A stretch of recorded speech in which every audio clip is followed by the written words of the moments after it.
میں یہاں کے لوگوں سے بھی درخواست کرنا چاہوں گا، جب میں یہاں آیا ہوں اور اس میڈیا کے تھرو میں درخواست کرتا ہوں کہ کراچی بھر میں، سندھ کے شہری علاقوں میں، ظاہر ہے کہ میں جہاں کھڑا ہوں یہ فیڈرل بیریا ہے، 90 کا علاقہ ہے، اور ظاہر ہے یہاں پر اثر و رسوخ الطاف صاحب کا بھی رہا ہے اور ہے ابھی بھی، اور پورے شہر میں ہے، میں اس سے انکار نہیں کرتا۔ سیاسی مخالفت اپنی جگہ پر ہے، اور ظاہر ہے کہ حکومت کے ساتھ ان کے معاملات درست نہیں ہیں، وہ اپنی جگہ پر ہے، لیکن میں یہ سمجھتا ہوں کہ انتخابات سے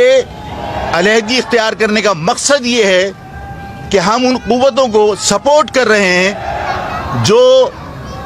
اس موقع کا فائدہ اٹھا کر کے میں الیکشن سے دور ہو جاؤں یا آپ الیکشن سے دور ہو جائیں، اور اس کے بعد پھر نتیجہ یہ نکلے کہ وہ سرکاری جماعت کے لوگوں کو کم ووٹوں کی بنیاد پر بھی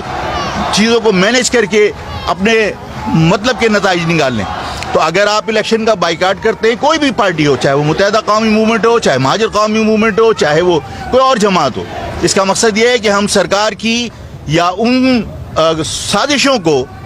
جن کے ذریعے حکومت اپنے من پسند لوگوں کو منتخب کروانا چاہتی ہے، ہم ان سازشوں کی سپورٹ کر رہے ہیں۔ ہمیں اس کے راستے میں عوام کی طاقت سے رکاوٹیں کھڑی کرنی چاہیے، ان فیصلوں کو روکنے کی کوشش کرنی چاہیے، اور میں عوام سے بھی اپیل کرتا ہوں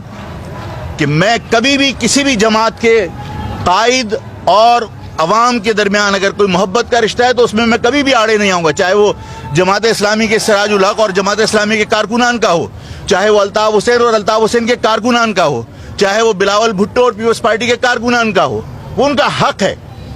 لیکن اگر انتخاب سے اپنے آپ کو علیحدہ کر لے کوئی لیڈرشپ تو پھر اس کے بعد عوام کو سوچنا پڑے گا، عوام کو فیصلہ کرنا پڑے گا، خصوصاً مہاجر عوام کو، کہ کیا ان حالات کے اندر اگر انتخابی عمل سے دور رہا جائے تو کیا یہ ان سازشی عناصر کی سپورٹ نہیں ہوگی جو اپنے من پسند افراد کو کم ووٹ کی بنیاد پر یا کم ووٹ ہونے کی وجہ سے چیزوں کو مینج کر کے اپنے لوگوں کو منتخب کرنا چاہتے ہیں، اور ان لوگوں کو یہاں پر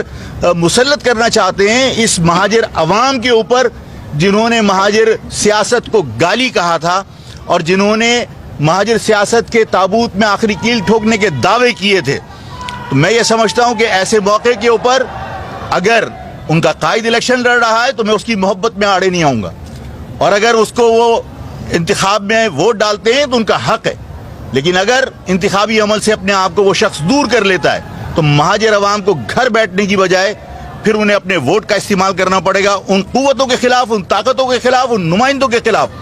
جو مہاجر قوم کو منتشر کرنے اور مہاجر قوم کی طاقت کو تقسیم کرنے کے در پہ ہیں، اور